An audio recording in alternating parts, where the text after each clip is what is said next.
Hello, everyone. We are here on the 99th podcast of Your Hero Academia. Crazy. That's insane. It is insane. That is so insane. We got some fun stuff getting planned for the 100th one. Mm-hmm. There's gonna be some new artwork coming out. And then we're gonna be having a few guests with us. For the next podcast. For the next podcast, yeah. So normally we do our guest podcast during the New Year, for New Year's special. But we're gonna be doing a little something. We're gonna be doing something else for the New Year's special on this channel. And seeing as this is number 100 of the podcast of this story, it felt right to share that with the people that have been with it for so long. Yes. So. But that'll be next time. For now, we're going to get down to a handful of reviews they got left. I think this one from Silver is from a couple of chapters ago, but we're going to go ahead and give them a read anyways. All right. Silver 4700. It's fascinating how you like to take your time with all the interpersonal relations and dialogue, but then you get into the main action and it's basically all covered in a couple paragraphs. Sorry, buddy. I think it might be my effect on him. But I will give you the benefit of the doubt since one-for-one rereading the movie wouldn't be interesting to read. Okay, I'm going to stop right there and say this is not the main action. Okay? Whatever action was that's a warm-up. That is a warm-up for this arc. The main action has not yet begun. Kudai's reaction, quote-unquote, for lack of a better word, to Deku's quote-unquote wanted poster was really interesting to see, even if the direct reason isn't really immediately obvious, at least to me. I mean, he sees his best friend like, hey, this guy's wanted as a mass murderer. Excuse me? Yeah. And then there's him finally revealing himself to the world. I'll say this. You did it in a way that makes it, well, plot relevant, for lack of a better word, as opposed to having someone just find out his identity or having him reveal it in a big fight. So I'll give you that. Yeah, I did briefly consider having someone just find him out, but then I don't know, I just feel like that would have been a little too self-fulfilling. Like his paranoia about getting discovered gets him caught out, but I was like, nah, given the way that he was raised, given the way that he conducts himself, he knows how to keep a low profile. He wants to do it on his own terms. Yes. And so it was important to him and his character to be able to come back on his own terms. Other than that, I honestly don't have a lot to say. And I was going to give a reference, but I have nothing right now. Truly a dark day. I guess. Regardless, I hope you have a wonderful day. Well, Silver. thanks, Silver. We always appreciate seeing what you have to say. All right. Next, Ethan Chironis. Ooh, World Heroes mission. Yeah. Fun times. I called Rhodey's quirk less than halfway through the movie. My equivalent to you crowing about the correctly identifying the mystery person from the end of Elizabeth's speech in the War of Underworld, episode 11. Hi, yeah, I remember. Okay. So for context to this, season 4 of SAO is dropping. It's going on the week by week, and Elizabeth is doing this rallying speech to players who are, in Alfheim Online and all that. She's trying to convince them to go help them out in the underworld, and she's having a hard time with it because it's like if you die in the underworld, you won't die, but you'll lose all your data. So gamers are like, why would we do that? Why would we risk all that? It's like, oh, and there's no pain absorbers either. Why should we do this? So she's giving this big old speech, and there's this silhouetted character in the background, and I knew who it was. I called who it was correctly, even though this person was a movie character, but they brought them into the main timeline, and the silhouette didn't even match their profile from the movie, but just something about the timing of it and just something about it. I was like, I think I know who that is. Nice. And I caught, and 3 episodes later, I was proven right. See, so I was like, ha! Ethan Chiron is like good on you for figuring it. I guess I'm just slow. I thought that he controlled birds or something. Oh, okay. Yeah, I knew Pino had something to do with it, but I had no idea. I was just there for the ride, man. I think I don't know. Sometimes my analytical thinking is there, and other times I'm just little miss overstimulated ADHD. In hindsight, his name kind of gives it away. Rhodey's soul, and Pino is a reflection of his soul, essentially. Okay. Yeah. So like, yeah, that's some, like, how do I put, like, it was one of those minor things that I didn't figure out in advance, but I was delighted by. That's good. Because like most of the time I can figure out the main points of the story in advance. So when anything surprises me, I like it. Oh, I thought it was precious. I oh yeah, it was adorable. He's like, I've said it before. He's my favorite movie OC. Yeah. For sure. Yeah. All right. Well, thank you, Ethan Chironis. Yeah, good to see you again, mate. And Joe Clone. Consider me stricken aback. Loved all the action in this chapter. The references to Kakashi and Count Dooku and Kai's moves weren't lost on me either. Yes. For you, all right, cool. I was glad. Okay, somebody got it. Somebody got the Tyrannus reference. I love that you guys are just as big of nerds as we are. That's amazing. Harry reverses her reversal so often now. I wonder how many disguises she could potentially do. She, for lack of a better term, she has 3 appearances she can cycle through at this point. She's got her, she's got the white hair, she's got the black hair, and then she's got like the blue hair and all that she used to sneak into the hospital, essentially. That's so cool. Deku's new temper warrants some getting used to, but it makes sense that Energon is affecting his mind differently. Yeah, and like I said, like I'm trying to keep it like as he's still the Deku that we all know and love, but just a little bit. It's just a little bit different. I would call it a righteous anger usually. Yeah, yeah. So I mean, Kunai didn't just fly off the handle for no reason. No. But yeah, I think you're more likely to see. How do I say it? Like Deku's more likely to be in line with lawful good, and Kurai is more likely to be in line with neutral good at this point. Like at the beginning, he would have been way harder into the. I was gonna say lawful. At the beginning, he would have been way harder into the lawful good, but because of his experiences now, he's starting to not become disillusioned, but understand that you can't. It's like you can't always do it by the book entirely. Okay. That's not to say that he's gonna like toss the book out entirely. Yeah, he's not gonna go all Mataris on us. No, absolutely not. Because he's a different character. No. Mataris appears in this story, so I don't need to turn him into that. All right. We all love Savage Bakugo. Weiss being concerned over him is also really cute. When are we getting a chance to see how this relationship started? Will we at all? We might see how it started. I may do a scene on how it started. Oh, I didn't think you were going to. Maybe. I'm thinking about it. But I do. If you have that question, you're gonna like some artwork that I'm working on right now. I was just thinking. I didn't want to give it. I'm gonna be releasing that I'm gonna release that either later this week or next week. Okay. Yeah. Yay. Yeah. It's gonna be fun. All right. Plus Ultra chapter, just kidding. Plus Ultra chapter, Mataris. If I don't see you in Mario Party again soon, then see you next time. Yeah. Right. Mario Party on that Discord is just chaos. Oh, it's so fun. I mean, I've only ever played it with these guys, but it's a blast. It's It's alternatively in our group, it's like, how do we make Silver's head explode? Or at least that's the way I play it.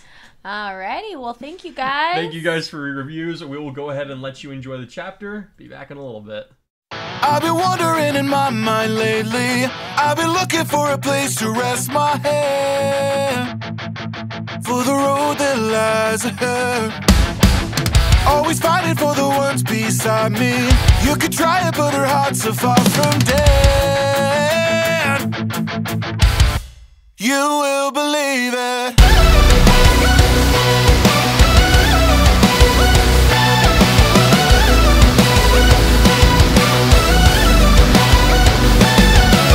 I look at fear in the eye, yes, we met before. Staring every lie, someone's at the door. You keep walking the line, I stuck to the floor. Nothing wrong in my mind, I've always wanted more. I've been walking on coals high for my whole life, gotten better to bruise just to get it right. Climbing every hilltop through pain and strife, but when my summit is reached, I'll be out of sight. And I'll keep holding on, building the life that I've been dreaming, holding on, carrying my heart to the end. And they'll see who was wrong, will I reach the heights I'm scaling, I'll rise above, so in the fire within.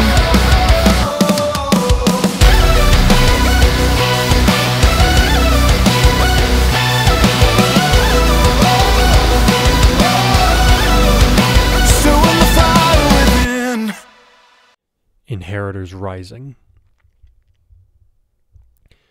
Is this accurate?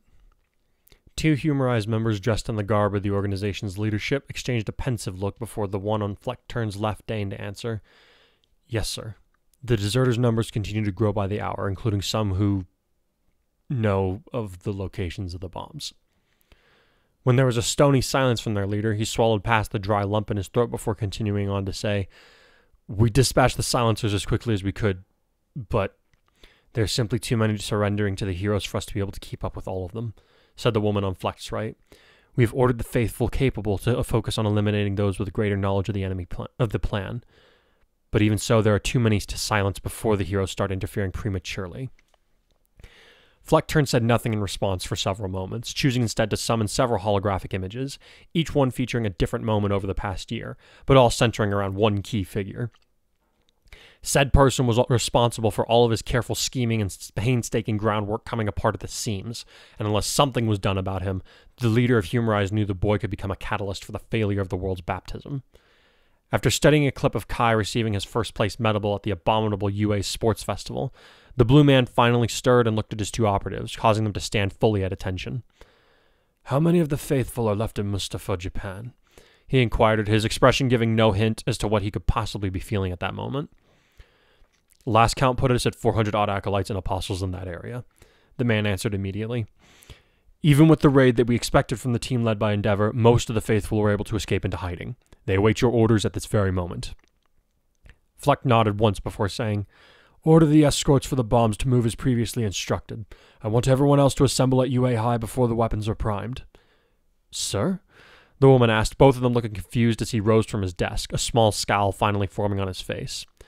That facility has been a festering cesspool for the diseased for far too long, he muttered. They have an unfortunate tendency to protect their own even beyond the walls of the establishment, and even now believe themselves beyond their opposition's ability to harm their dependents. If this Kai believes that he is capable of threatening humanity's salvation without a just retribution, well, he is sorely mistaken. There was the briefest pause before the azure-skinned man added, Tell the faithful to assemble at the school and wipe out everyone in it. Sir, with their heroes out looking for our weapons, the school will be minimally guarded, Fleck explained in a patient tone.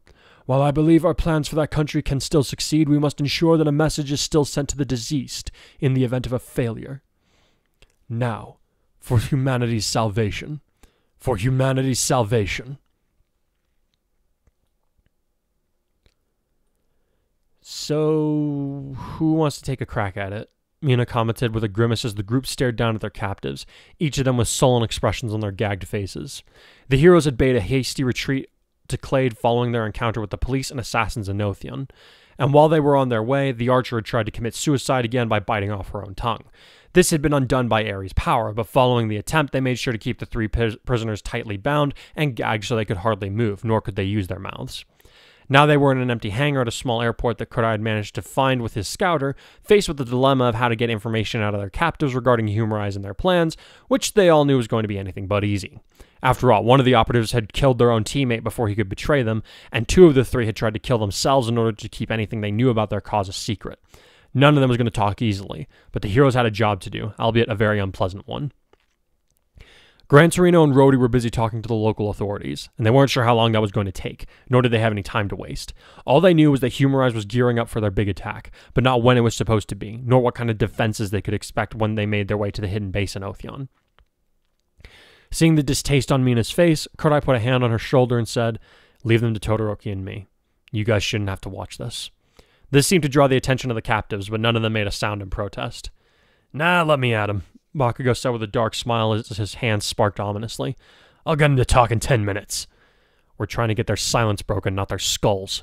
Kurai deadpanned. Before the other boy could tell him off, he did say, At the same time, there is a practical application of your quirk that could work for this, so you're welcome to stick around.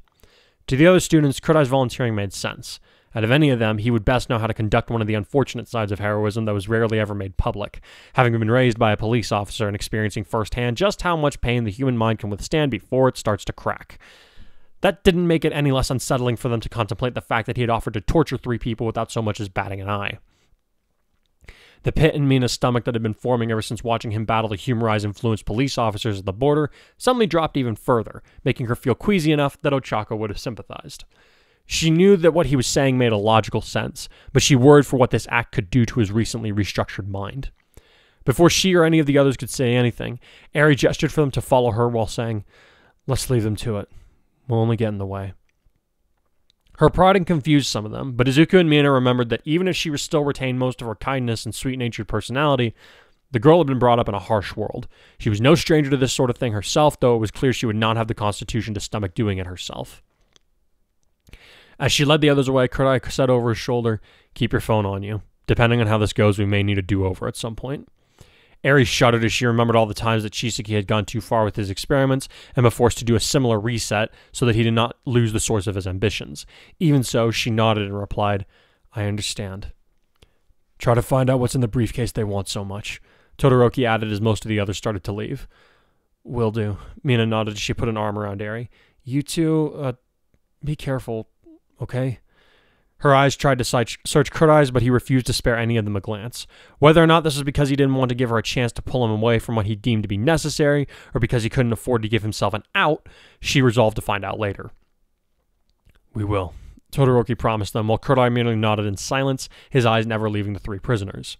As the girls departed, Izuku remained in place, a small frown on his face as he regarded his best friend carefully. Seeing this out of the corner of her eye, Eri said, "Deku, we should go. He'll get them to talk, trust me." "While that raises its own set of concerns for me, what makes you so sure that he can?" the former wielder of One for All asked. "Let's just say that Akudori is more than a little creative when it comes to this stuff, and not all of it comes from his intellect," she answered with another shudder. "If he's anything like his brother in that regard, this won't take long." Izuku looked back over at his friend, whose expression remained unchanged and unwavering. Hesitating one last time, he started to leave while saying over his shoulder, "Don't forget what your power is meant to be used for." The group wound up waiting in the lobby where charters could be hired since there weren't any customers present. They could see Gran Torino talking to a couple of detectives outside the window, but he seemed to be calm, so they assumed that things were proceeding as smoothly as they could be for the time being. Once they had all sat down, Mina noticed that Rhodey seemed to be looking between her and Eri without trying to look conspicuous. The bird with the pink bandana that seemed to be attached to him was also looking at them with curiosity, though it was much less subtle about it. After a few moments of this, the pink girl stirred and said, "You know, if you keep staring like that, Kurai might have something to say about it." At that, Rhodey gave her a sly smile and replied, "So you're Ashido. Deku talks about you and your friend Emery a lot." "He does?" Eri asked, her own curiosity awoken while Izuku fidgeted in place next to Rhodey while he examined the briefcase that they had brought with them. "What'd you tell him about us, Deku?" "Only how impressive he finds each of you and the Hikari guy." The roughly dressed youth chuckled. "I kind of thought he was blowing smoke for most of our trip, but then I saw your friend in action. I realized he'd been toning it down.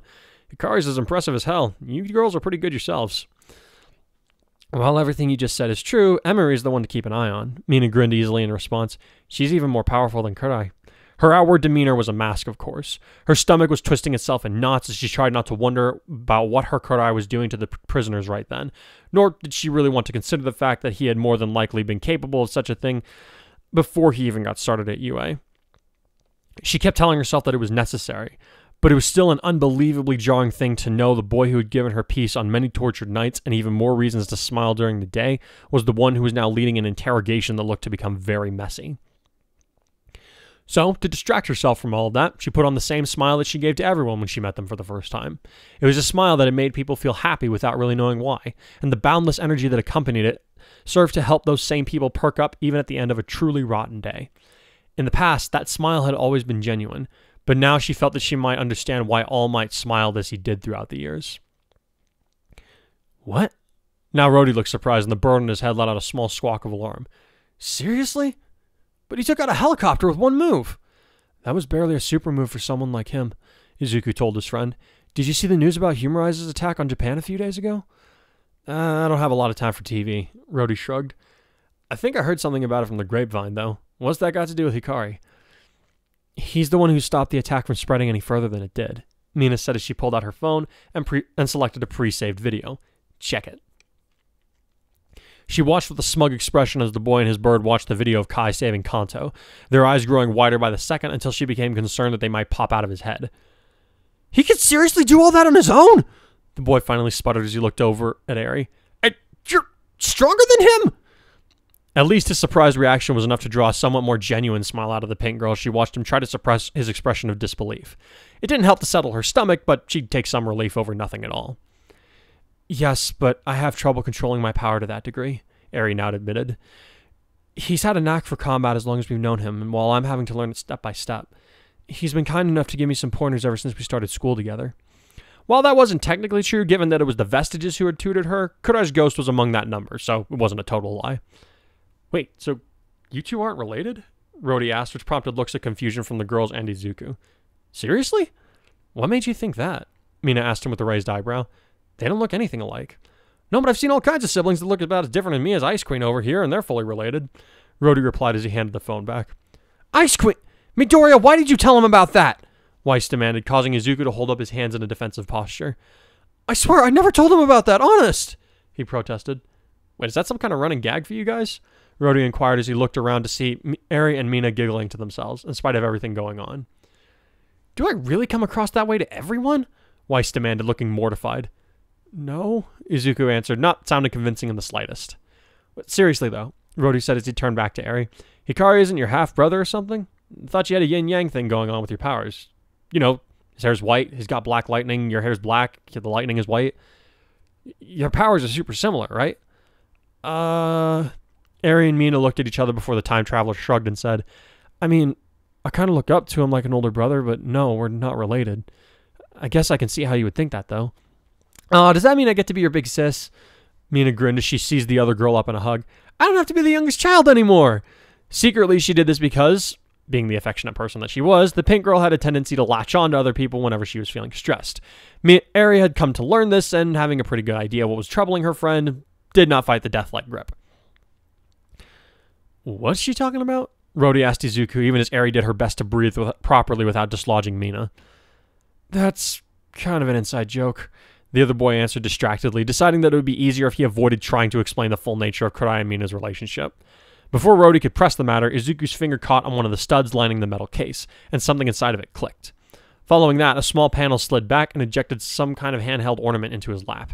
Eyes widening, he held up the piece and said, Guys, look at this. Is that what all the fuss was about? Weiss mused as she eyed the item in his hand critically. I was expecting something more. Any idea what this thing is? Mina asked as she too looked closely at the odd-looking object. No, Izuku muttered as he gripped at one of the edges, which he noticed had a few loose pieces on either side. I've never seen anything like it before. It's a puzzle. Rhodey said, a strange look on his face as he held out his hand. There's usually something hidden inside the photo. There's usually something hidden on the inside. A photo, for example. I haven't seen one of these in a really long time, but let me take a crack at it. Knowing the other boy had a better chance of opening the piece than any of the others, Izuku handed the puzzle over and watched him go to work. With practiced fingers, Rhodey undid the clasps on the side and rearranged them so that they relocked and intertwined into a new pattern until the last piece fit into place, and the main section popped open. Inside was what looked like a storage chip and some kind of data drive, the likes of which none of them had ever seen, so Rhodey handed it over to Izuku, the same look of tension on his face. This is more along the lines of the objectives that I would expect from a high-speed chase, Weiss commented as Izuku examined the drive. People have died for whatever is on this thing, Eri said grimly. My bet is that it has something on here that Humarise really doesn't want getting out. Only one way to find out, Mina said as she grabbed the data chip and strode over to an idle computer. Come on. She sat down and powered on the device before she plugged in the drive and into the appropriate slot, her friends each watching over her shoulders eagerly. It turned out to contain thousands of files, some of which were videos, some were documents, others that the computer did not have the capacity to understand, much less execute. This is gonna take a while, Mina said at length. We don't have time to look through all these files, Izuku added as he scratched the back of his head. Here, let me, Eri said as she moved toward the chair, which Mina quickly abdicated. Once she had settled in, the dark-haired girl began scanning the files rapidly, her eyes flicking from one to another without a word until she moved the mouse to select the very last one. Whenever Akudori was pressed for time on enemy intel, he always prioritized getting his hands on the most recent data entries, she explained. Hopefully this gives us some insight as to what all the fuss is about. The file turned out to be a video recorded by a scientist named Alan Kay, whom Weiss recognized as a man that had been involved in a Humarise attack right before everything went wrong in Otheon. In it, the man explained that he and many other workers of science had been taken by Humarise against their will and been made to work on what they called ideo trigger bombs, weapons powerful enough to release trigger gas across entire nations when they were activated. If they refused to cooperate, either they or their families were hunted down and brutally killed. So, naturally, most of them had fallen in line. However, Alan and another researcher, Eddie Soul, had decided not to go down quietly. Together, they had plotted against Humarise and laid the groundworks for an action that could save their world from their captors' ambitions. The data drive that they currently held could be plugged into Humarise's mother computer, which would essentially serve as the launch terminal for the bombs located across the world. And when it would release a virus that would disable every command's execution in the database. Alan had been the one to create the program that would stop Humarise, but it had been Eddie who was responsible for hiding the device and arranging a way for the two of them to escape and get the drive to the heroes. Unfortunately, their plans were discovered, and Eddie had been killed for his actions, leaving Alan to escape on his own while being hunted by Humarise's assassins. Weiss guessed that he had recorded the video shortly before he had been attacked on the highway in Otheon, and lost possession of the briefcase. Apparently, his case had been nearly identical to one that Rhodey had been transporting at the time, and they had been unintentionally swapped when Izuku had chased him through the scene of the car crash. Mina noticed that when Rhodey heard Eddie's name mentioned, he turned away with a look of something like shell shock on his face. Pair that with the fact that their last names were identical, it wasn't hard for her to make a familial connection. "You okay?" she asked as he stepped away from the computer. "Huh? Ah, yeah," he said with an easy grin and a thumbs up. "I just hadn't heard that name in a while." It was interesting to Mina that the bird that seemed to be his constant companion was nowhere to be seen at the moment. "How do you know the guy?" she inquired curiously. "He was my dad." Rhodey shrugged. "He just up and vanished on me and my siblings one day. No explanation other than he had just decided to join Humarise. I always assumed he'd cracked from the pressure of being a single dad, but I guess there was a pretty good reason for him running out on us." Throughout his delivery of this revelation, his bearing stayed relaxed and unhurried, as if he were discussing nothing more important than the recent local soccer match. It was nearly identical to the look that she herself was wearing. Mina gazed at him with pity before she said, "I'm sorry to hear about your dad, Soul. We'll make sure that he didn't die in vain at least. Maybe Kurt and I can talk to him about this when we have the time." Rhodey shrugged, still seemingly nonchalant. "He's already been dead to me for years, so I'm not going to get all bent out of shape about it again. I appreciate the sentiment, though." Mina could have sworn she was hearing some kind of muffled crying coming from nearby, but she ignored it in favor of giving Rhodey a sad smile and a nod. "All the same, let us know if you need anything, okay?" she told him.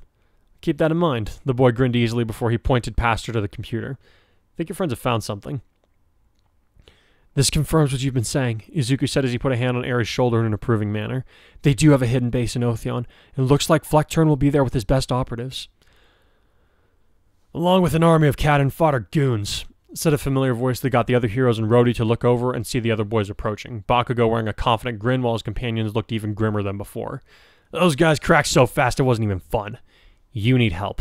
Mina deadpanned as Kurai moved to stand closer to her. "What'd you guys find out?" "Our little stunt worked," her boyfriend replied with a grim sort of smile. "Humarise devotees have been deserting in the thousands across the globe. Mostly it's the lower-ranked members, and it's hardly a majority, but it's slowed down their plans significantly." His eyes nearly glassed over, but they quickly returned to their sharpness when one of the others began to talk again. "They've been delayed in getting the bombs they plan to use to their optimal positions, but it's doubtful they'll wait much longer to launch their attack," Todoroki added. "We thought it would mean that if the bombs were to go off now, there would be more survivors than their cult would have hoped for." "Would be," Eri repeated with a thoughtful frown. "Their plans are still well enough on their way to being catastrophic." Kurai scowled. "The bombs they've got set up around the world right now are meant to draw out all the heroes, so that we can all be annihilated in one fell swoop. Now that we're all strung out across the globe, they can plan on giving the heroes a general location for each bomb under the guise of a challenge that will supposedly give us a chance to stop them. But it's pretty much an invitation to peace talks on a minefield that's been marked by barbed wire. Once the world's first line of defense is gone, they'll be able to get rid of everyone with quirks more systemically." "That's awful," Weiss gaped. "It's ingenious." Eri muttered at almost the exact same time. When the others looked at her incredulously, she shrugged and said, "What? Just because they're bad guys, it doesn't make them stupid. Luring all of us into a trap that we are morally obligated to charge into is not something that just anyone can pull off." "Well, that's fantastic," Mina deadpanned. Did those guys tell us anything that'll help us, or are we just royally screwed?" "Here," Todoroki answered. "They told us their main base is where Flect Turn is currently hiding, and he's guarded by an army of over 2,000 loyalists that would never turn on him. Most of them are quirkless but armed to the teeth, and there are a few elite members who have powers that we'll probably have to be careful of." "Huh," Bakugo snorted. "We thrashed 9 and his goons. These guys will be nothing compared to that." At the mention of the villain's name, Mina's gaze went back to Kurai, whom she was surprised to see was wearing an expression of grim calm, a genuine one at that. Knowing him as she did, she had learned to tell whenever he was masking his true feelings and intentions. He was giving none of those signs now. Given the organization's weapon of choice, my bet is that these guys are more than likely to be jumped up on quirk enhancers. The white-haired boy pointed out. Trust me, fighting someone with a weak quirk is hard enough when they get their hands on the stuff. I doubt these guys will be run-of-the-mill henchmen. Don't tell me you're getting scared, Saiyaman. Bakugo sneered. In your dreams, blast him, explode. The other boy shot back. Do we have something that will help us to stop them from launching the attack? Todoroki asked in an attempt to steer the conversation back in a more productive direction. This data drive can terminate their plan completely if we plug it into their mother computer at their hidden base, Eri summarized. We'll have to force our way into their HQ. Great, Kurai grinned slightly. Let's call the Alliance, have them mobilize some heavy hitters so we can storm the base, get this whole thing over with. I'm on it, Weiss said as she reached down for her phone. So, without giving me the more graphic details, how did you get those guys to talk so fast?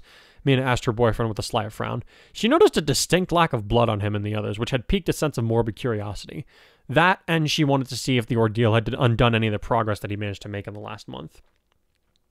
Of course, this was the moment that the doors to the lobby swung open, and Gran Torino entered, looking even more stressed than the teenagers had seen him earlier. I just heard from All Might. Humarise has launched their worldwide attack on us. We have less than 2 hours to save the world. Akudori nearly missed it. It was no small wonder that he would be blocking out any extra stimuli that had existed outside of his work on formulating a counteragent for Trigger, but the fact that it took him nearly half a minute to recognize the red flashing coming from his fifth monitor for what it was would be a source of endless frustration for some time to come. So what? He mumbled as he rubbed at his reddened, raw eyes that had not closed for a proper rest in nearly 2 days. It was a struggle just to keep them open at this point, but once he realized what he was seeing, Akudori found that keeping his eyes wide open was no longer an issue. Frack me, he muttered before punching in a command to his tertiary computer. It was a few moments before he heard the principal's voice coming from the speakers to say, You saw it? Glad to know the expanded detection system is operating as intended. The boy answered, his voice somewhat hoarse as he did. When was the last time I took a water break? He wondered idly as he noticed a thermos full and half loaded with ice cubes sitting in front of his secondary terminal. I'm picking up on at least 20 vans headed our way, and I doubt it's the last of them. His worn eyes were now scanning through the video feeds coming in from the cameras and drones that he had set up to cover the perimeter of the school grounds, as well as the public roads leading to them. Each one could potentially carry 8 passengers unless they brought weapons, Nezu replied, even as an alarm began to echo across the campus, alerting its occupants to a potential threat heading their way. Given that most of their members are quirkless, I find it more likely that each vehicle will be carrying 4 or 5 people apiece. I just hope the ones with quirks aren't carrying Trigger, Akudori muttered as he glanced at his unfinished formula proposals. I'm nowhere near a solid counteragent yet. That said, I'm not above using these guys as live test subjects. Hikari, that is not an appropriate joke to make. Who said I was joking? Akudori snorted.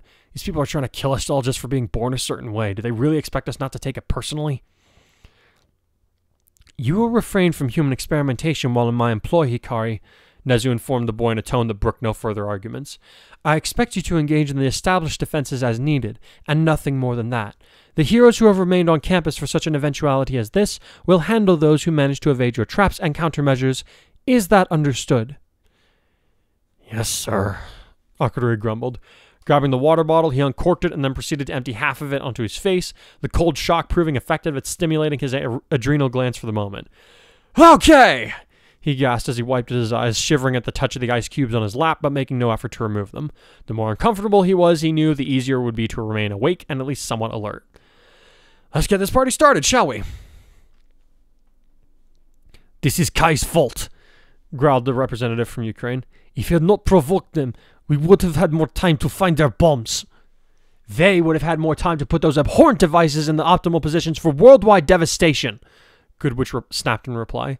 Thanks to him, we've had defectors from Humarise telling us where to find more than a dozen of the weapons across the globe so we can neutralize them. You might also thank him for scaring enough of those fools into abandoning their posts so they failed to see their missions through. The bombs are still out there, and more importantly, have been armed, a German representative shot back. We are still facing the probability of nearly every hero out there being obliterated. Everyone calm down. All Might called out as he strode into the room amid the cacophony of shouting voices. Raised tempers and panic do nothing for us in this situation. What would you have us do? Demanded the Frenchman. You asked us to trust in your student, and look where it has gotten us. I would have faith in him still. All Might replied with a hard look in his eyes. I've just received word from him and some of the other heroes in the area. They've pinpointed Humarise's main HQ, and furthermore, they've acquired a kill switch to disable the bombs worldwide. That got everyone to shut up nicely, leaving him free to speak without shouting again. Humarise sent assassins and police officers who were in league with them after young Midoriya, because if he managed to get his hands on a device that could be used to prevent the IDEO trigger bombs, if he can make it to their main holdout, he explained. That's why they were so desperate to apprehend him. Young Hikari knew that his friend would never stoop to the level that Otheon accused him of, so he did what he needed to do in order to buy him time. Even as we speak, they and a handful of other heroes are on their way to assault the Humarise base and put a stop to this catastrophe. If we know the location, let's send some reinforcements, declared the man from Britain, to which All Might surprisingly shook his head in the negative. They'll never make it in time, he said grimly. Endeavor's agency is relatively close to the base, but he's busy with the evacuation efforts and trying to find the bomb located in the capital. His other interns are with the boys, but he can't afford to divide his numbers any further. So, you are saying there is nothing we can do? Asked a representative from Uganda. We do our jobs and continue to help our agents in the field coordinate and find the bombs so they can at least move them away from more populated areas in the case of the worst scenario, Goodwitch asserted. We can hope that the heroes All Might has trained can live up to his legacy. That's it, deadpanned the representative from Germany. That is all you can offer us. It's better than sitting here and wringing our hands while we try to cast blame, she said waspishly. The world is in danger, people. How is it going to look when we have children out there willing to fight our fight, and we're just sitting on our hands because we were too busy acting like cowards instead of heroes? Let's do our damn jobs. Not for the first time in his life, All Might reflected that Osmond had trusted a very intimidating woman to act as his representative with a good reason. This is really bad, Cellophane grunted as he struggled not to get swept up from his teammates while the city around them continued to erupt in a panic. How are we supposed to find the bomb in all this? We start by keeping our heads ourselves, Edshot answered as he took to a nearby rooftop, dragging Chargebolt along with him as he did. Gamble, Shroud, and Cellophane each used their quirks to follow, but they hardly had a moment to catch their breath. Their mentor turned toward them and said, Mountain Lady and Kamui Woods will handle our team's evacuation efforts. We need to find the bomb and get it out of Cairo if at all possible. I'll send out my shadow clones in different directions to see if I can't save us some time. Gamble Shroud muttered as her body shimmered before 7 replicas appeared around her. Her limit at the start of her time at UA had been 4, but thanks to all the intensive training, the quantity had nearly doubled in addition to a far greater durability. It was nearly as difficult to destroy one of her clones as it was twice's. As the clones swiftly took off across the rooftops, Cellophane readied his tape while saying, I'll keep an eye out for any shady-looking people around the buildings that look like they could house a big bomb. Keep in mind that they may have put it in a vehicle, Edshot reminded him before the taping hero took off. Turning to Chargebolt, he then said, Stay here and keep our communications consistent. I'm counting on you to be the mediator in case our direct lines with one another are interrupted. Thanks to his quirk, the blonde boy could boost his comm gear signal to ensure stable connections, even amidst interference, unlike when they had been ambushed at the USJ. You can count on me, sir, he nodded as he gave the man the thumbs up. Truthfully, he'd been about to wonder what good his quirk could do in a situation like this, so to have the answer handed to him was actually a big weight off of his chest. Though I do need to start being more proactive when it comes to thinking things in advance, he admitted to himself as he watched the number 4 hero take off in the opposite direction that the real Gamble Shroud had chosen. Eraserhead and Vlad King were already at the wall, where one of the clusters of Humarise members seemed to be gathering outside the barrier when they heard the approach of something like a dozen sets of footsteps. The two men turned around and were not entirely surprised to see a handful of each of their students, as well as the Americans, including Tai Yang and Crow. We're here to help, the blonde man informed the others. Jerking his thumb over his shoulder to indicate the main building, he added, Nezu gave our kids the go-ahead since you guys are going to need all the help you can get. Vlad, Eraserhead prompted his friend, who was quick to nod his broad chin. They're good, he answered, bringing smiles to the faces of the young foreigners. Might be even better than your exchanges, Eraser. We'll see about that, the Blackguard man replied as he pulled on his goggles, though he still seemed to be looking over one student in particular. To Tai Yang, he added, Nezu cleared that one too? All hands on deck. Crow shrugged as he unlimbered what looked like a massive broadsword from the small of his back. And let's face it, he's got a right to defend the place where he lives as much as the next guy. I want to help, said Nito Monoma as he looked into the shaded eyes of Eraserhead without blinking. I know I lost my provisional license, but that doesn't make UA or the Hero Course any less my home. I can help defend them, and so I must. It's fine with me, Eraser, Vlad King informed the other man while the other students, Mines, Spiral, Rocket, and Rule gathered around him. None of them were looking at Monoma, but they didn't seem especially against his being there either.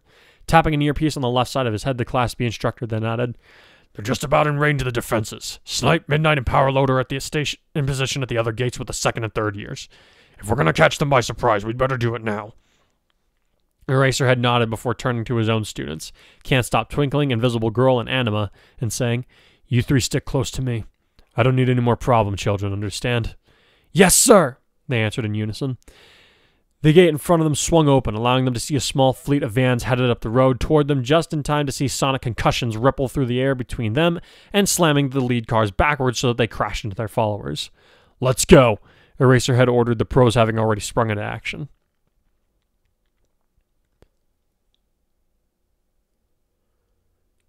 In the United States, Hawks and Tsukuyomi were soaring high above the panicking city of Washington, D.C., keen eyes on the lookout for anything that looked out of place. The number 2 hero of Japan seemed to be listening to something on his radio because he suddenly turned to his protege with a hand on his ear as he said, Just got a call from All Might. The Humarise members in this area spilled the beans, said the bomb is underneath one of those big strip malls. Seems like it was unloaded into the cargo area of a Target. I've got the coordinates. I hope our comrades in the other countries are also in the good graces of Lady Luck, the jet black hero muttered as they changed their course abruptly. Okay, we've got a ride, Rhodey said as he jogged into the hangar where a small Cessna plane and the heroes were currently waiting. Hop in and I'll get us airborne. He had been the one to suggest that they requisition a plane from the airport and use it to get Humarize's HQ in time to stop their plans. Even with such a transport and optimal flying weather, they would arrive with something like 30 minutes to make it to the mother computer after landing, which lay deep inside of a mountain bunker behind a small army of cultists ready to die in order to stop them. You've flown before? Gran Torino asked him dubiously. No, but I've studied how it works quite a bit, the boy answered with a shrug. And unless any of you guys knows how to fly like a pro, I'm our best shot for getting to Humarize before they set off those bombs and kill us all. I took some lessons, Weiss announced, surprising her friends. I'm not confident in my ability to fly on my own, but between the two of us, we should be able to get the job done. Then get going, Gran Torino said as he gave Izuku a shove toward the plane. Something about the phrase he had used caught Kodai's attention, leading him to turn toward the older man while the others filed past and ask, Why does it sound like you're not coming with us? Because I'm not, he answered bluntly. Before his charge could ask him why that was, he held up a hand and said, Don't argue with me, boy. The world doesn't have time for us to debate, so I'll just say this. Someone's got to stay here and help the citizens evacuate into the countryside so they're away from the concentrated part of any explosion in a rural area. If we all go, we'll have failed our duty to Clade. There's also the fact that I'm no spring chicken. I got myself involved in that fight between All Might and All for One, and I nearly got killed doing it. With you, Eri, Midoriya, and all your friends along for the ride, I won't have a place in this battle. Kodai regarded him with a raised eyebrow before he asked, You sure you trust us kids not to screw this up? I know Mina is still unsure about me being in the right headspace for this. You're not kids anymore, Gran Torino snorted, and it's not the first time I've had to watch the fate of the world be in the hands of a reckless hero. I've decided to trust that you can do your job, do us, and her, a favor, be the champion of the people you said you would be. Sir, yes, sir, Kodai replied with a slight grin. We'll see you when this is all over. Pastries are on me if you win, the old man replied with a similar smile. Do me a favor, make Nana proud.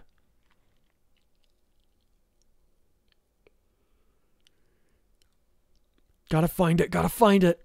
Uravati thought as she searched the rushing scenery of Paris below her from the clutches of Ryukyu's talons. The Dragoon Heroines Agency was putting in their every effort to find the IDEO trigger bomb that was remaining hidden among the panicking masses. All in the hopes that if she could get her hands on it, she might be able to make it flow high enough to where the gas would not reach the citizens down below. Nearly 50 minutes had passed since Humarize's announcement, and while she knew it would be like finding a needle in a haystack, if it were even possible to find it in such a vast city within their given time frame, Uravati felt as though it were already taking too long to find the weapon. But there's no room to give up, she told herself fiercely as she refocused her gaze on the streets passing beneath her dangling feet, her eyes briefly drawn to the rapidly moving crimson streak that told her Crescent Rose was on the move. Kurai and Deku have never given up, and I'm not about to let them down by giving it anything less than my all. In spite of the horrible circumstances facing them, a small part of her couldn't help but be amused by it all.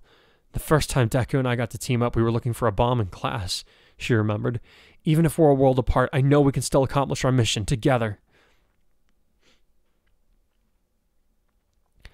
Unfortunately for the heroes headed for Humarise's hidden base, the flying weather was less than optimal as they drew closer to their destination.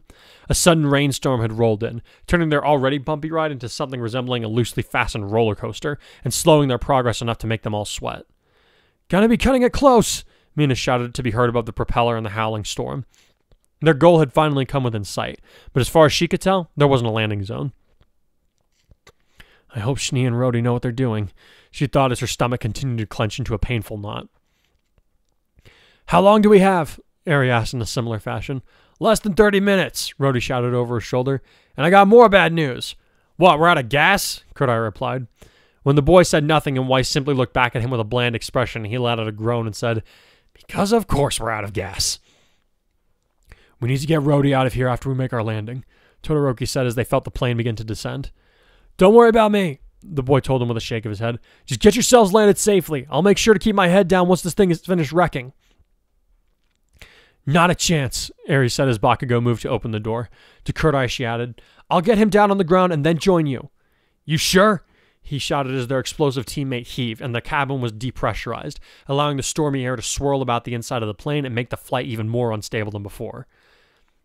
"Just worry about getting Ashley Queen down safely," she replied with a slightly cheeky smile that reminded Kodai of Akadori. "We'll be fine." "They're about to open fire on us," Weiss announced loudly as she and Rhodey vacated their spots in the cockpit. "We need to go." "Then let's go, damn it!" Bakugo shouted before he grabbed her wrist and yanked her out of the plane with him, her shout of protest quickly lost in the process. "Is that guy insane?" Rhodey gaped. "You have no idea!" Mina shouted over the wind and engine, even as Eri grabbed him up bridle style and then leaped out into the open air, much like Bakugo had done a moment ago. "See you on the ground," Todoroki said before he followed their lead. Before Izuku could go, Kodai stopped him and asked, "Do you have the awakening collar?" His friend nodded and pulled at his mask so that he could see the text sitting snugly around his neck. "I haven't turned it on, though," he said, even as the plane began to descend in a more steep fashion. "Change that on the way down," Kodai told him. "Against 2,000 guys and however many other people are hiding in the mountain, we're going to need all the power we can get, and we can't risk you suffering an episode in the middle of this." "You really think this is the time?" Izuku asked, hesitating even as they began to veer into a full-on crash course toward the ground. "The world's at stake, man," Mina shouted as she leaped into Kodai's arms, unprompted. "What better time could there be to take an advantage of this? Besides, this guy knows Energon better than anyone. If he says it's time, I'd trust him on it." Looking at her fiancé, she then added, "Let's get off this thing before we end up as splat marks on the ground." "Right, sorry," he apologized. Shooting his friend one last look, Kodai added, "I trusted you with my power, Deku. Show me what you can do with it when you use it to the fullest." Then he was gone, having used One for All to leap not only out, but away from the plane at high speed.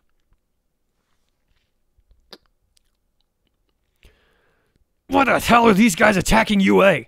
Spiral grunted, having just torn through a van that Axios had sent flying with a swipe of her shield. At a passing glance, he never would have expected the beautiful redhead to be so strong, but after seeing her in action against the Humarise members trying to turn them into Swiss cheese, he couldn't help but take a moment to think, she might be as strong as that Midoriya guy. "Isn't it obvious?" Monoma grunted as he ducked behind one of the vehicles that had been tossed on its side, narrowly avoiding a whizzing storm of bullets as he did. Eyeing the vehicle with a somewhat nasty grin on his face, he turned to look over at Mines, who immediately caught his eye and nodded, having already understood what the other boy was thinking. As their rotund classmate called for covering fire, Tempest and Valkyrie moved in perfect unison, with the stealthy young man seeming to appear out of nowhere to unload his twin SMGs, forcing their enemies to duck behind whatever cover they could find in the trash street. Valkyrie followed this up with a maniacal cackle that preceded and accompanied a barrage of grenades launched from her own weapon, forcing the Humarized devotees to abandon the idea of even trying to return fire for the moment. Meanwhile, Mines had just finished a brief fist bump with Monoma, who drew back his fist while facing the car in front of them. "What's obvious?" he asked the other boy, even as he moved to mirror his classmate's actions. Monoma mused right before he punched the underside of the car as hard as he could without seriously injuring himself. Why is Humarise attacking us? Hikari pissed them off." Instantly, Mines found that his fist was capable of hitting the car a lot harder than Monoma had. He flushed deep red with anger and embarrassment at how the blonde boy could still be acting this way, and was about to let him have every single foul word he could scrape up when Monoma added, seemingly unaware of the tongue lashing he was about to receive, Not that I can blame him. Class 1A may be a bunch of glory hogs, but I certainly can't see Midoriya suddenly turning around and killing civilians just for the fun of it. Assuming the Alliance's intelligence about Humarise infiltrating Otheon government is true, it's only natural he'd want to pick a fight with the people framing his comrade. Mines was so surprised at this statement, it wasn't until someone from Humarise started shooting at their hiding space that he remembered they had a plan to enact. I'm ready, he muttered, trying to shake off the stupor that was trying to settle in on him. On your mark, Monoma replied, looking down at the screen on Mines' gauntlet that told him where their opponent was, since they couldn't poke their heads around to get a good look without being shot in the process. Wait! Another voice shouted just before Huntsman slid into their hiding spot, ducking behind a shield which surprisingly did not even have a scratch on it despite taking multiple shots during the fight. Let me help you guys. Before either of them could protest, the American had set aside his sword and placed a hand on each of their shoulders, a white glow emanating from him as he did. Okay, he said through a wobbly grin. This ought to teach him not to mess with the school. What do you mean, this school? Monoma snorted over his shoulder. You're a part of Class 1B, Arc. I expect my classmates to act like they're proud to be a part of our student body, even if they are here on exchange. Now. Looking over at Mines, who had been holding up a hand in a halting motion, but now dropped it, the pair let loose the ringing shout, Compounded Impact!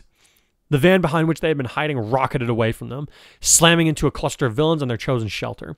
Before it could be robbed of its spectacular momentum, Mines then also triggered his quirk, sending the wreckage flying even faster down the street until it crashed into a new trio of cars on approach to the school, culminating in a brief series of fireballs that erupted into the air, and causing all the students in the vicinity to cringe at the noise and its implications.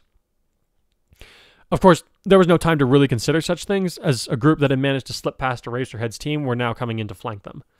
One seemed to have some kind of electricity quirk, and Phantom Thief quickly found himself planning a way to get his hands on it. That is, until Magnild rushed forward, her grenade launcher morphing into a giant battle hammer while she called out, Mine, mine, mine, mine, mine, mine, mine, mine, mine, mine, mine, mine, mine, mine, mine, mine, mine. What followed that declaration saw to it that nobody in Class B would ever deny Nora Valkyrie what she wanted.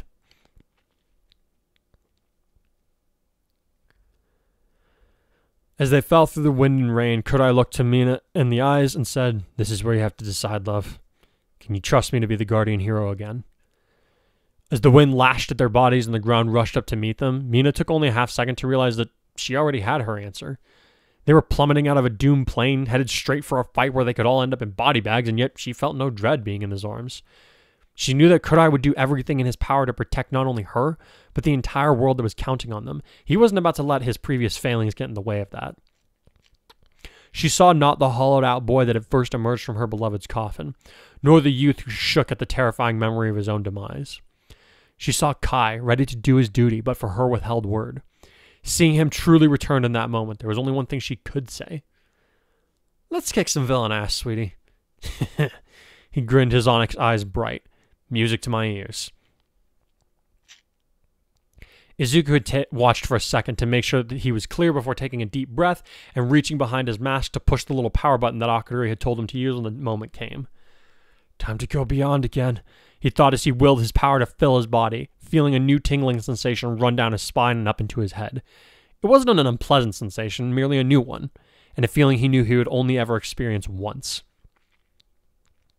As his hair burned yellow and his eyes darkened to amethyst, he added to himself, I won't just master this power that you gave me, Kurai. I'll take it to heights that even you couldn't have imagined. I'll still be the #1 hero one day. I'll be plus ultra. With the last thought, he rocketed out of the plane, just above the tree line before the vehicle crashed and burned, carving a deep gash in the forest that led up to the mountain base. He didn't bother trying to slow down as he slammed into the ground at the base of the mountain, leaving a crater at the point of impact that was quickly joined by a slab of ice and scorch marks from black and white thunderbolts, as well as nitro blasts that heralded the arrival of the young heroes who were set to save the world. There waited Freezer Burn, master of his own fate and the abilities bestowed upon him by the scars of his childhood. There was Ground Zero, ambitious wrath embodied. There, lit by the glow of her hexes, awaiting the signal to begin the fight of their lives, was Mirtanaster. There, prepared to face death, was Acid Queen, with nothing on earth that could have taken her from her beloved side in that moment. There emerged Deku, inheritor to the will and power of his closest friend, who had believed in him and his dream even unto death. There, amid the rain and rolling thunder, was Cronoa, inheritor of the last hope from the heroes of her future. There stood Kai, the one on whom death could not retain its hold, an inheritor of the burdens and strength from all those who had gone before him. There, at the base of the mountain, with an army standing between them and their goal, did 7 heroes rise to end the mad ambitions of humanity's enemy. Never took the backseat or wonder what's a dream without a goal to conquer. Just a painful reminder. I've seen for miles how the river only bends and the two sides meet again. Put your head to bed, or you'll never see the end. Be the one they choose to follow. Would you run towards your failures every day, just to prove that nothing's standing in your way? In the moments I could feel it, when my sacrifice was needed, before they could even see me, I was there, like a flash of lightning. All right, so we've got the main action coming up next chapter. Yes. Like there was a little bit of excitement There's that happened. like rising action happening here. Yeah, you've got the bombs going off, getting ready to go off across the world. So I thought we'd show little bits and pieces of what's going on. The bits that happened at UA were actually like kind of a last minute insert. Because You just wanted Akarui in there. Just honestly, kidding. no. Like everybody loves to see it, but he had like the one scene, and that was it. He had like That's the one true. scene That's for true. one page, and that was it. No, honestly, like I wanted to show kind of like, okay, what are some of like, because we know that some of the Class A students were left behind in the original movie. It was Mina, Hagakure, Aoyama, Koda, and Ida. They were all out. In this version, Ida's out running about with you'll see in a couple chapters, and Mina's out with these guys. So it was just the three. It was Sparkle Boy, Animal Boy, and Invisible Girl. They team up with Aizawa, and he's like, all right, just don't do anything stupid. Yeah. And I went through the movie trying to figure out, because a fair number of the Class 1B students were out as well, alongside the Class 1A students. But like there weren't as many scenes with them, so like I kind of had to do a little bit of guesswork. I'm like, okay, who do I think would be like it was a little bit of like pick and choose. Okay, I think these guys would probably be here at the school, or these guys would be fun to use, and they're not being used in the movie, so I'll set them here for the defense of UA. Cool. And I think like I don't know why it didn't occur to me sooner to have Flect Turn be like, okay, this guy's pissed me off. Let's go do something about that. Because like we see in the movie, like for the most part, it's very interesting with his followers. He's actually like very level-headed, and like he speaks respectfully to them. Yeah. But you put someone with a quirk in front of him, and he just loses his crap. He gets very triggered. Oh yeah. No pun intended. Very. Oh, that's funny. I did what? You did it. You did a thing. You did a thing. That was a It really was good an one too. accident. That was a really good one too. It was a total accident, but I noticed it the moment But I yeah, said like it. So. yeah, like All right. you see him throughout the movie, like getting gradually more irate at the fact that like the heroes are standing in his way. But like when Deku just will not freaking quit, he just starts losing it. And I kind of had the thought that like he would be a little more composed in this because he doesn't have Kudai right in front of him. Yeah. But this kid has been interfering with his plans for like a week now. Oh, God. He's causing people to desert across the globe just because he's pissed at them.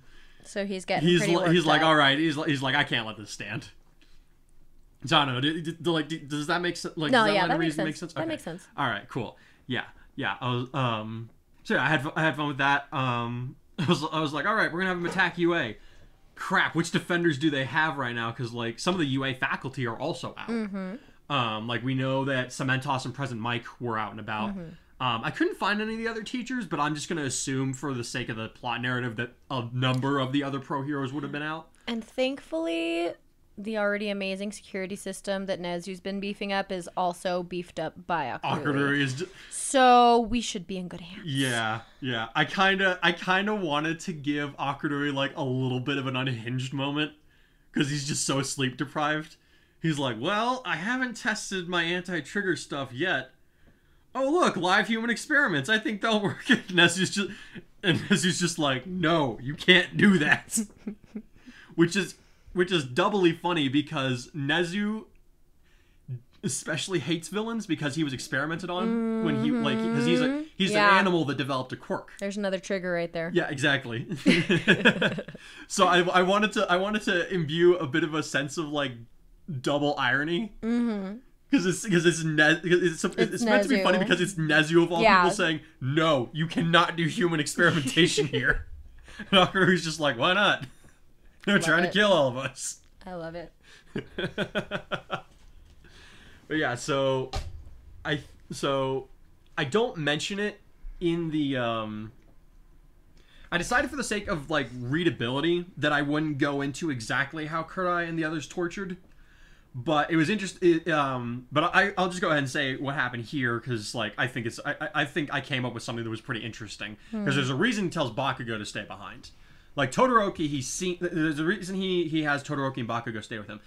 Todoroki, in the USJ arc, like the first villain attack that they had, Kurai was with him in the landslide zone, and they both just straight up like threatened to torture villains. Because even in the show originally, Todoroki was just like, well, guess what? You're going to start dying of hypothermia and frostbite if you don't tell me what I want to know. It's like, I want to be a hero, so we don't have to do that, but I'm not going to let you out unless you tell me what I need to know. That is canon. Kurai being there, he didn't egg it on, but he added to it.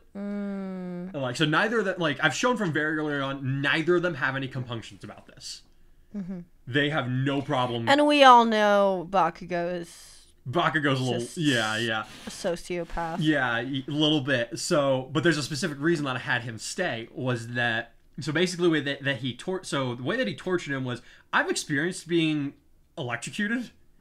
It hurts so freaking bad. Like everything hurts. I got electrocuted and fell off a ladder once, and then I went to try and fix a hot tub control without drying off because I'm an idiot. And I got shocked, and I went down, and like my friend was like after checking on me, he's like, "You okay?" I was like, "Yeah, I think I'm okay." He's like, "Did you piss yourself?" I was like, "I don't think so." Oh yeah, I did. Oh shoot. Well, being electrocuted will do. Yeah, definitely. It was definitely worse when I was all wet. Yeah. So Kurai's version of One for All, he generates a lot of bioelectricity because his body's used to venting that excess power in this way. So you can already hurt somebody a lot with that. Shoot. Fire or ice, that's easy.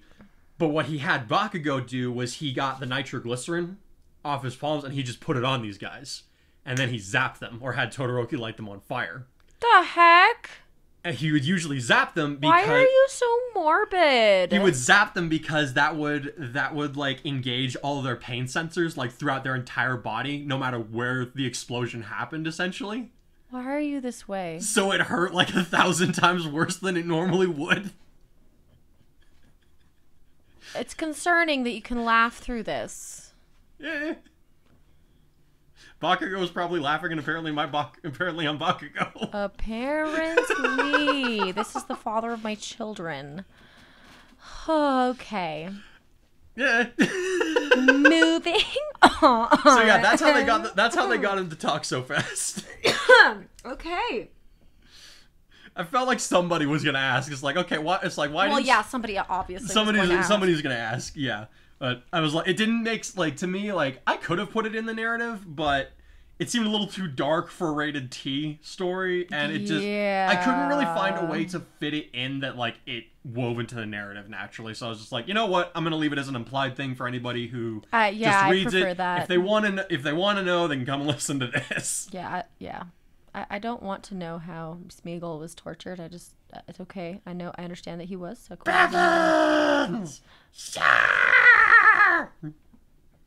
You have too much energy today. I don't know what's happening, honestly. I think it's because we're recording before 10 o'clock at night. Yeah. Let's see. No, but I mean, it makes sense. People would want to know because it's our supposed hero here. Heroes have, like, they mentioned several times in the show that they full on interrogate villains. That's true. They do imply it a few times. they don't even just imply. They straight up say, "No, we interrogated the hell out of Nomu, and he wouldn't talk." I thought they were just questioning him though. The first Nomu, they interrogated it. But they're interrogating and torturing are two very different things. In the manga, they used it's a little bit different language. They tortured it. Okay. They tried to interrogate it first, and when it wasn't talking, they started. Jeez. Yeah. Okay. But then they just figured out it's like, oh, this thing is brain dead. It literally can't talk. So nice. Sorry, the world of My Hero Academia is a lot darker than First Brush. Yeah. But yeah, so again, we have Todoroki straight up it's canon. Todoroki has no reservations about just straight up torturing people to get what he wants. I will stand by that one. That's true. And and with everything that he's been through, Kurai's a much harder person than he was at the beginning of the school year. Mm-hmm. So this is barely something on the barely something on the radar or red flag for him. Jeez. He's just how do I put this? If he had more time to interrogate them, he would have used more humane methods. Mm-hmm. But because the world-ending consequences. It's the physical well-being of 3 people or 8 billion lives. Yeah, decisions. Yeah, no. I mean, that makes sense. It's just intense. Yeah.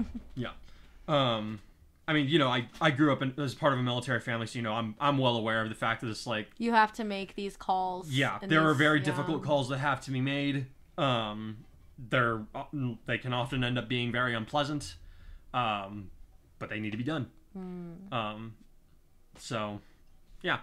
I should take no pleasure in doing so. No, you didn't Bakugo, he's a little deranged because he's just kind of that was way too. That's just his character. Yeah, he's just that was way too easy. But Kurai and Todoroki, they ain't laughing. They ain't laughing about it. I mean, I'd be if that sweaty guy's hands were on me, I'd be done. I'd be like, all right, we're good. So, I found out what Bakugo's mother's quirk does and how it turned into his quirk. Huh. So she basically sweats I can't remember the name of the chemical, but it keeps your skin looking really fresh, which is why she looks so young. And his dad has some kind of some kind of popping quirk. Huh. He can, I think it's he can make little sparks or something. Mm-hmm. I don't remember I don't remember reading into that one too much, but I was like, oh, okay, so that's how you get the explosions. Yeah, you have the combination. Yeah. Very fun. Yeah. All right. Anyways. So, anyway, after the questionable torture scene, we got Rhodey getting acquainted with Rhodey getting acquainted with some of the other characters. Yeah, that was fun. That scene was it was very similar to what happened in the movie. There was a little bit more character interaction because in the movie, it was he'd already he met Bakugo and all of them on the mountain. They get down to the computer terminal. They don't have people to interrogate with them. Yeah. The only thing they have to go on is the chips. Yeah. So they immediately go to things are kind of going simultaneously, and they're talking, and they figure out the backstory on his dad, and that was really sad in the movie. Oh my gosh. I kind of had a feeling that it was gonna be along that lines, but it was oh man, his dad is dead. That's a bummer. Yeah. I remember when we were first watching the movie, you had it in your head somehow that the blue guy was gonna be his dad or something. No. Yeah. I remember before we saw flashbacks of Rhodey's dad, you for some reason you thought the Flect Turn was gonna be Rhodey's dad. I don't remember saying that. I remember that. You were talking to me about it while we were watching it in the theaters. Okay. I was like, I don't think that makes sense, but okay. I'm like, I've seen weirder stuff in anime. I thought he was a terrorist. I didn't think he was the terrorist. No, I remember you saying. I remember you leaning over to me, and you're like, I bet the blue guy's his dad. See, I don't even remember. Yeah. I genuinely don't even remember thinking that. But okay. Yeah. I'll take your word for it. Are you good over here? My eyes are burning, man. Let's pause. I can't see. Sorry, I was overheating there. No, don't worry. I took my contacts out so that exact thing would not happen, and what did my eyes decide to do? Okay. All right. Sorry, where were we? We got everybody kind of talking, getting familiar with each other. They finished the interrogation's over. they're about to be like, all right, let's call up the heroes and tell them what we know. And then Gran Torino's like, hey, guess what just happened? Yeah. So we had people across the world. I decided to do brief snippets of what everybody else was doing in the world because I had changed enough things. The ripples had gone out far enough that I was like, okay, you know what? I can retread a little. There's actually going to be some differences. There's some differences. Like some of it was just like, okay, this person's here, and then so they're doing something a little bit different. Like with Iravity and her mentor, like they were searching from the skies, and then like you can see down below, like Ruby's like zipping all over the city. Yeah. I was surprised in the movie when Uraraka didn't have the thought of like, hey, this kind of reminds me of that time that Deku and I teamed up for in our first hero class, because in their first hero class they had to team up and find a bomb. Oh yeah. So I decided to put a little bit of a nod into that here because I was like, why wasn't that in the movie? Like it's not a major gripe. It was just one of those little things where I'm like, that would have been kind of nice for them to remember that. Nod, yeah. To a nod at it, yeah. Absolutely. And then we have like Blake working with Cellophane and Charge Bolt. I liked giving Kaminari a brief moment where he sees everybody like being super innovative with their quirks and like and he's just kind of standing there and he's like, and Edgeshot gives him a job to do, and he's like, okay, cool, I'm glad my quirk can be good for something. Yeah. But he kind of has this moment of like, I really need to get more innovative about how I'm using my quirk, which is gonna play into something that, you know what I'm talking. I told you about that, right? Yes. Okay, yeah. So it's gonna play into something pretty major that comes up in the Paranormal Liberation War arc. I'm excited for Kaminari in the next arc. Yeah. So we got little bits and pieces. I decided to toss Hawks and Tokoyami a bone because Hawks just kind of has a hard job. So the Humarise member is basically like, yeah, the bombs are over here. And he's like, all right, cool, let's go get it.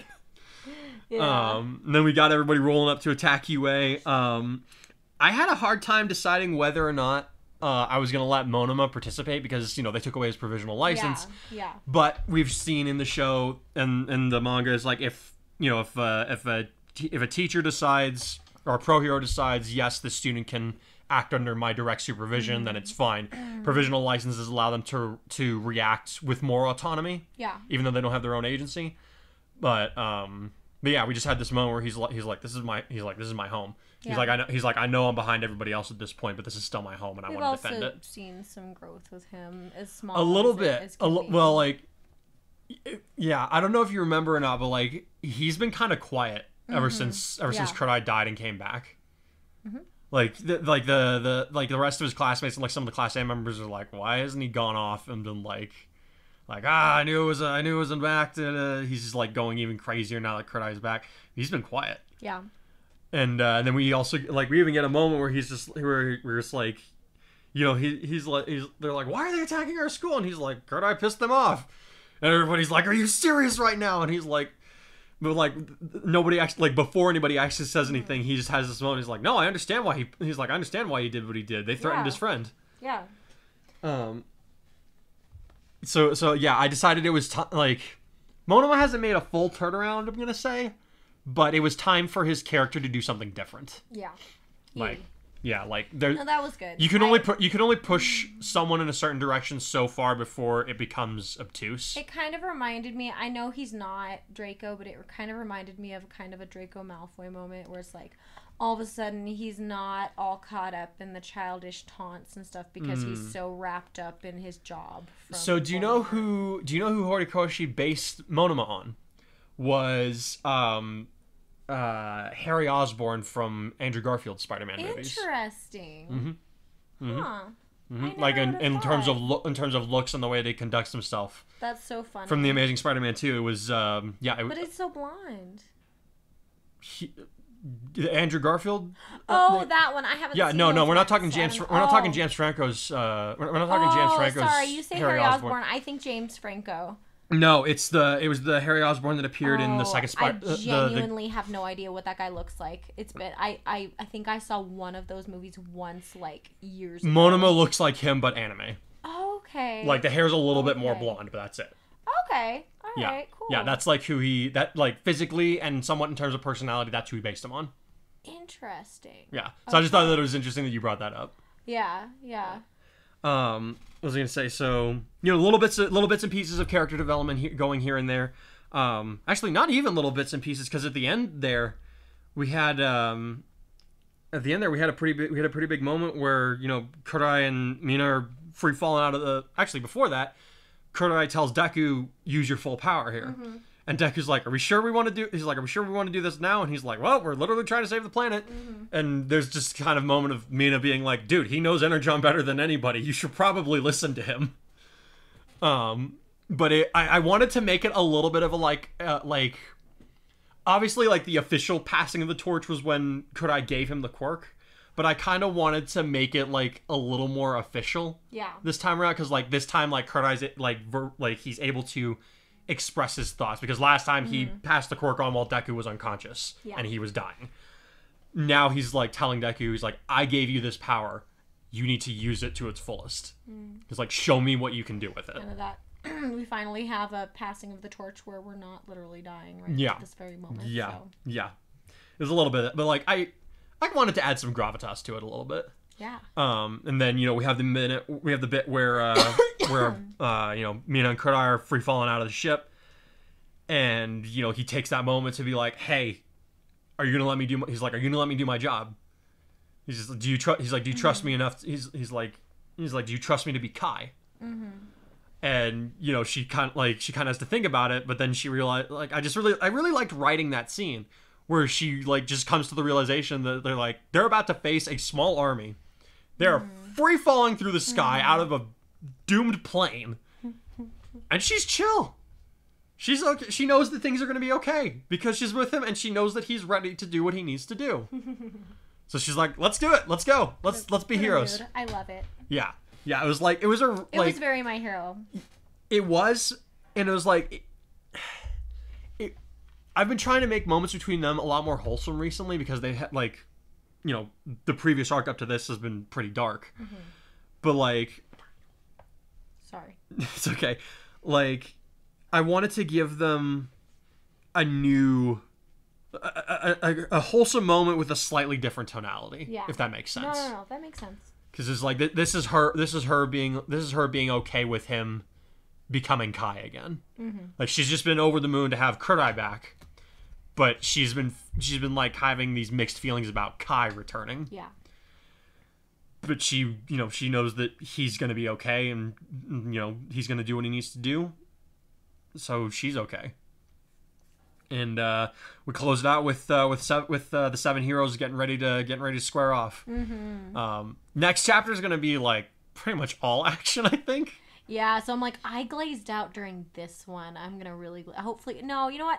I've been getting more into the action scenes. I think I was just having an off day because I wasn't feeling well. Yeah. But I did absorb some of it. I promise. I was listening. No, I know. Like, once I gave you the refresher, you kind of knew what was happening. Definitely. But, I don't know, were there any moments that stood out to you that you want to run over? This one, I think it's, I don't want to say it's just a setup for the next chapter, because it's not. There was some solid things that happened. Yeah. But I think it definitely is building up the hype for that 100th chapter, which is, I'm glad that we're doing a real action-packed one and having everybody else join us, because they're, they have a lot more to say about that stuff than I do, so it's fitting, and it'll work. At least the guys do. Yeah, I'm looking forward to it. So the next one will be the 100th podcast for Your Hero Academia. We're gonna be giving we're gonna have some of our regular guest reviewers. We're gonna be handing out some prizes. And we'll be talking about what's going to be coming in 2024. I'm real excited for what's going to be happening. But I'm going to save all the surprises for the next one. So have a plus ultra couple of weeks, and we will see you for the 100th podcast. Bye.